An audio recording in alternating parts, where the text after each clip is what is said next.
Шановні журналісти, вітання. Зараз будемо говорити на тему оперативної інформації щодо безпеки в Україні та діяльності СММ ОБСЄ. Нашим спікером буде Олександр Хук, заступник. Speaker is Alexander Hug. The briefing will be held in English. You can pick up the devices in the back of the room. Mr. Hug, the floor is yours.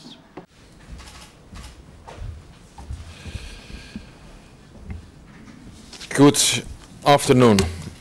Thank you for your interest in the OSCE Special Monitoring Mission and welcome to this briefing here at the Ukrainian Crisis Media Center. The situation along the contact line remained tense. Also, fighting has been significantly decreased since the end of last week. On 29th of August, for example, we only observed one episode of ceasefire violation in the Donetsk region and none in the Luhansk region. The relative quiet following the meeting of the Trilateral Contact Group in Minsk of last week showed the sides' ability to generally adhere to the agreement to ceasefire for the start of the school on 1st of September. However, we couldn't verify full and complete ceasefire on the first day of school. Yesterday, the SMM heard and saw over 30 explosions in the area of the destroyed Donetsk airport. Last week, we registered a total of 406 explosions in and around the Donetsk airport, including a weekly high of 157 explosions on 27th of August. The use of weapons continued in multiple locations and concentrated around government-controlled Starohnaktivka and northeast of Mariupol in so-called DPR-controlled Telmanove. In the Luhansk region, we didn't record any ceasefire violations on 29 and on 31st of August. The majority of ceasefire violations in the area of government-controlled Stanitsia Luhanska and Shastia were registered. Use of weapons resumed in government-controlled Stary Aidar, Toshivka, Zolote, Popasna, and so-called LPR-controlled Yuzhna Lomuvdachka. As in previous week, the majority of fighting took place in the evenings and early mornings.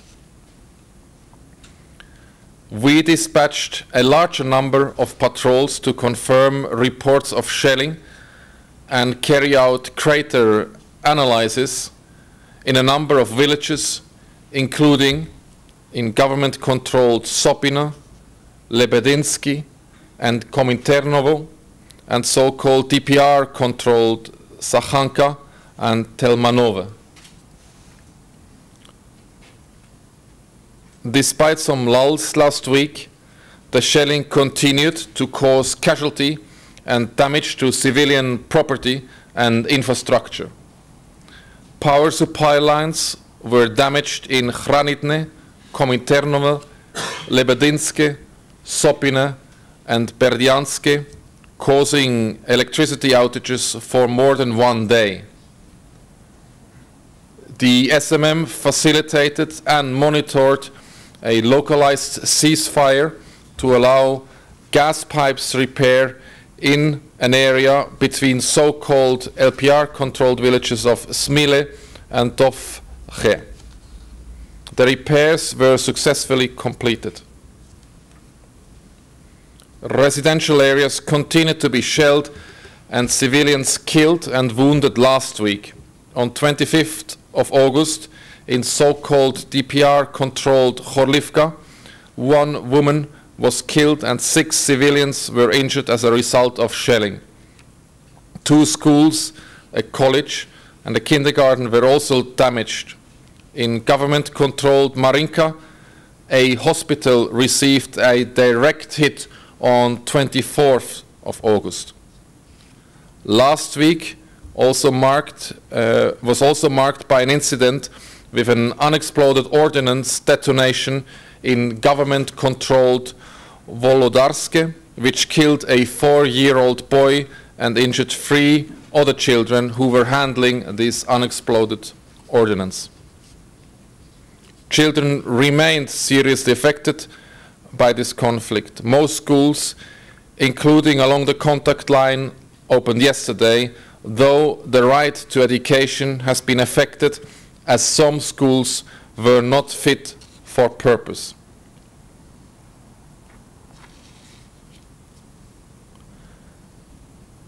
The SMM continued to observe the movement and presence of heavy weapons on both sides. On 28th of August, for example, the OSCE UAV spotted in DPR-controlled areas 5 self-propelled artillery pieces near Rostolne, 2 main battle tanks near Bezime, and 2 towed artillery pieces near Saichenko. In government-controlled areas, the unmanned aerial vehicles spotted 2 main battle tanks near Starokhnachtivka. Speaking of UAVs, our unmanned aerial vehicles, on Monday, while flying south of Sontseve, an area controlled by the so-called DPR, the SMM observed a parked truck with anti-aircraft guns mounted from 100 meters south of its position. Until the moment, contact was lost between the UAV and its base, and at that time the UAV observes the military hardware I have just mentioned before. After the contact was lost with the UAV, the contact could not be restored, and the UAV was declared lost and has not been found since. Our access to the last known location over which the UAV was flying was denied by so-called DPR members. As most of you know, the SMM mandate places no constraint on the means we may use to monitor the area. Indeed, in the Minsk Memorandum, signed almost a year ago in Minsk, explicitly envisages the use of these vehicles by the mission. And the package of measures agreed in February this year again highlights the mission's role in monitoring and verification the ceasefire and withdrawal of heavy weapons, using all technical means necessary. Aerial surveillance is, of course, a vital tool.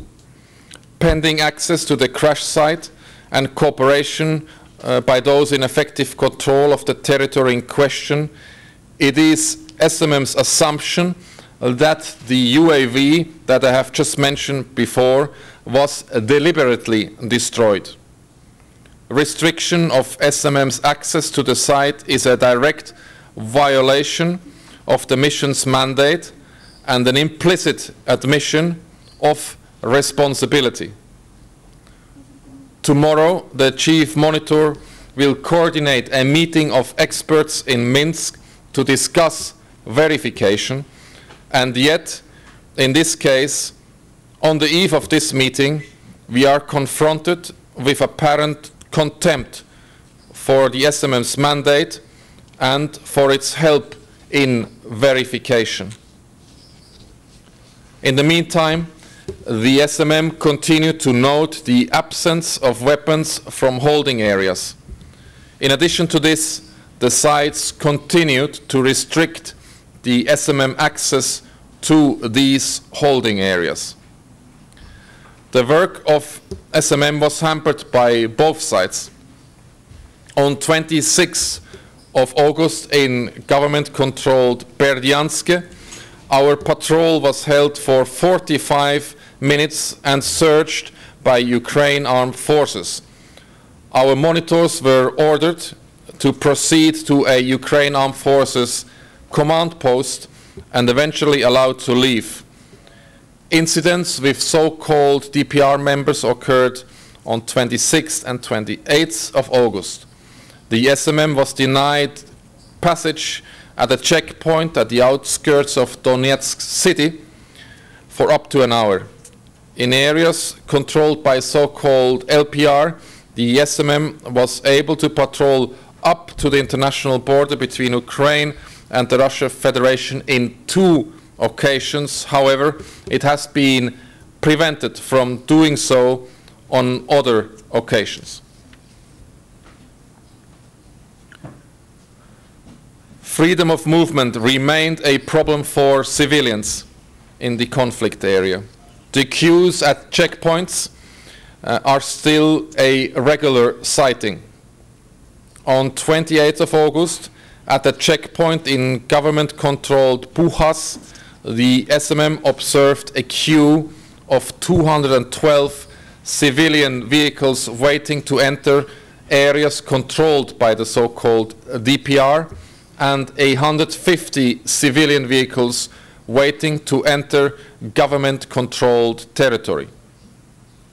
Some of the passengers told us that they had been waiting for over 5 hours to pass. Residents in Kominternove appeared to be trapped as the checkpoint at the entrance of the village was closed from 26th of August to all traveling to government-controlled territory following shelling near that checkpoint. Poor security and humanitarian conditions force many civilians to leave their homes and relocate.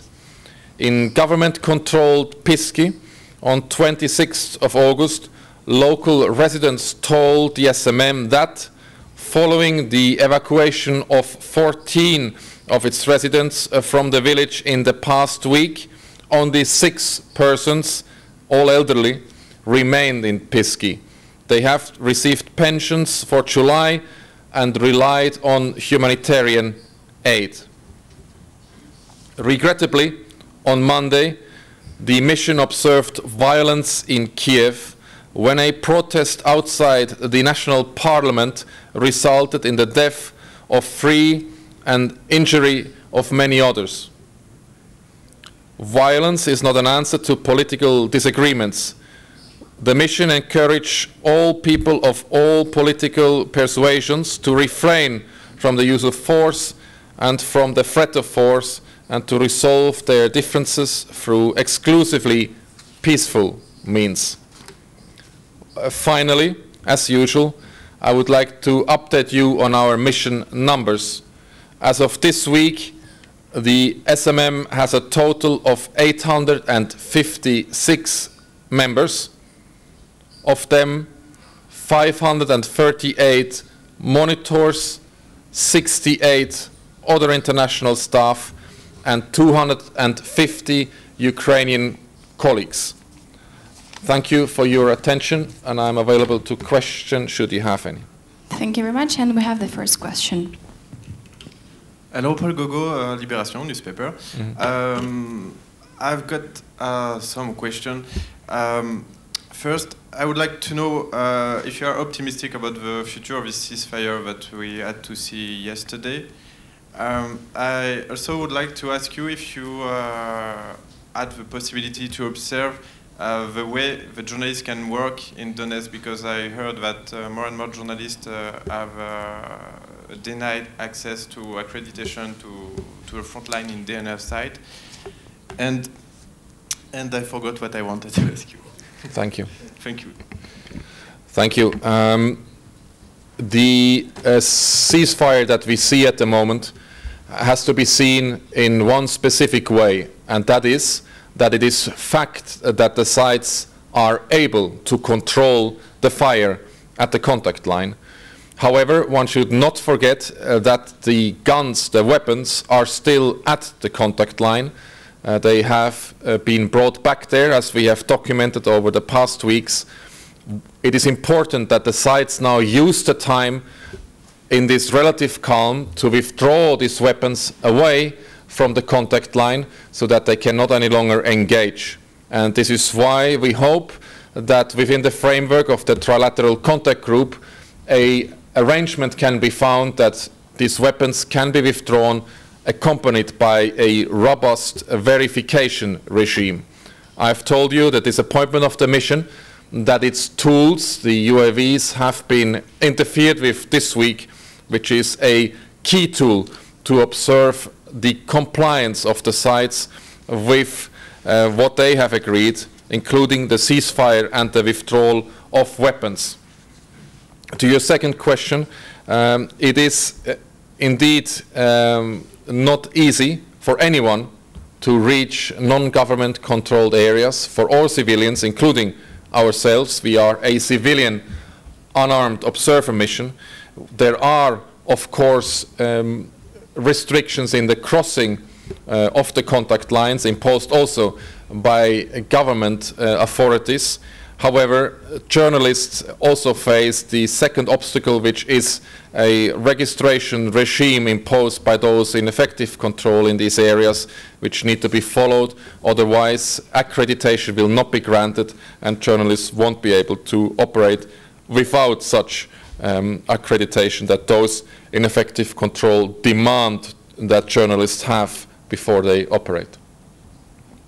Thank you. Are there any more clarifications? Yeah. Дякую. Чи є ще якісь уточнення? Є ще. That 2 Ukrainian soldiers were killed this morning. Have you got some information about this information? I can confirm that we have read the same reports. As we speak now, at this moment, we have a patrol in the area who will be verifying this information. Once we have established the facts, we will be reporting it, and that will be reflected in our regular reporting. Дякую. Чи є ще запитання або уточнення у залу? The questions, clarifications. If you don't have any other questions, then this is it. Thank you. Thank you very much. Thank you. Я хочу I would like to remind you that we have one more additional briefing in 6 minutes at 2:30. We'll be talking about awarding Yuri Siyevich, who is